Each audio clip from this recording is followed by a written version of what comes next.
most ingenious scams for social manipulation ever created, and at its core, it is an invisible war against the population.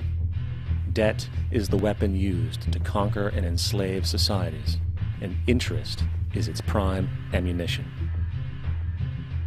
And as the majority walks around oblivious to this reality, the banks, in collusion with governments and corporations, continue to perfect and expand their tactics of economic warfare, spawning new bases, such as the World Bank and International Monetary Fund, while also inventing a new type of soldier, the birth of the economic hitman.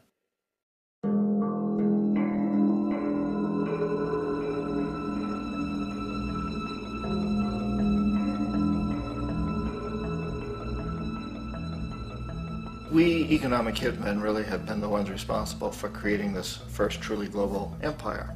And we work many different ways.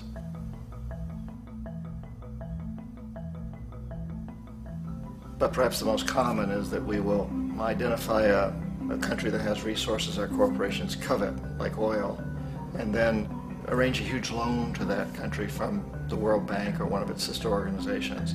But the money never actually goes to the country. Instead, it goes to our big corporations to build infrastructure projects in that country, power plants, industrial parks, ports, things that benefit a few rich people in that country, in addition to our corporations, but really don't help the majority of the people at all. However, those people, the whole country is left holding a huge debt.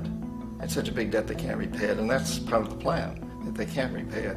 And so at some point, we economic hitmen go back to them and say, listen, you owe us a lot of money, can't pay your debts, so sell your oil real cheap to our oil companies. Allow us to build a military base in your country, or send troops in support of ours to someplace in the world like Iraq, or vote with us on the next UN vote.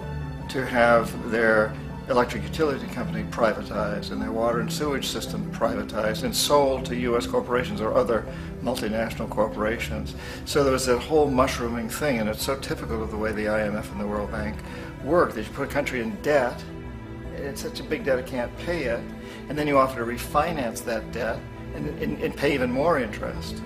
And you demand this quid pro quo, which you call a conditionality or good governance, which means basically that they've got to sell off their resources, including many of their social services, their utility companies, their school systems sometimes, their penal systems, their insurance systems, to foreign corporations. So it's a double, triple, quadruple whammy. The precedent for economic hitmen really began back in the early 50s when democratically elected Mossadegh, who was elected in Iran, he was considered to be the hope for democracy in the Middle East and around the world. He was Time Magazine's Man of the Year. But one of the things that he'd run on and began to implement was the idea that foreign oil companies needed to pay the Iranian people a lot more for the oil that they were taking out of Iran. The Iranian people should benefit from their own oil. Strange policy. We didn't like that, of course. But we were afraid to do what we normally were doing, which was to send in the military. Instead, we sent in one CIA agent, Kermit Roosevelt, Teddy Roosevelt's relative. And Kermit went in with a few $1 million and was very, very effective and efficient. And in a short amount of time, he managed to get Mossadegh overthrown and brought in the Shah of Iran to replace him, who always was favorable to oil. And it was extremely effective. Mobs overflow Tehran. Army officers shout that Mossadegh has surrendered and his regime as virtual dictator of Iran is ended. Pictures of the Shah are paraded through the streets as sentiment reverses. The Shah is welcomed home. So back here in the United States, in Washington, people looked around and said, wow, that was easy and cheap. So this established a whole new way of manipulating countries, of creating empire. The only problem with Roosevelt was that he was a card-carrying CIA agent, and had he been caught, the ramifications could have been pretty serious.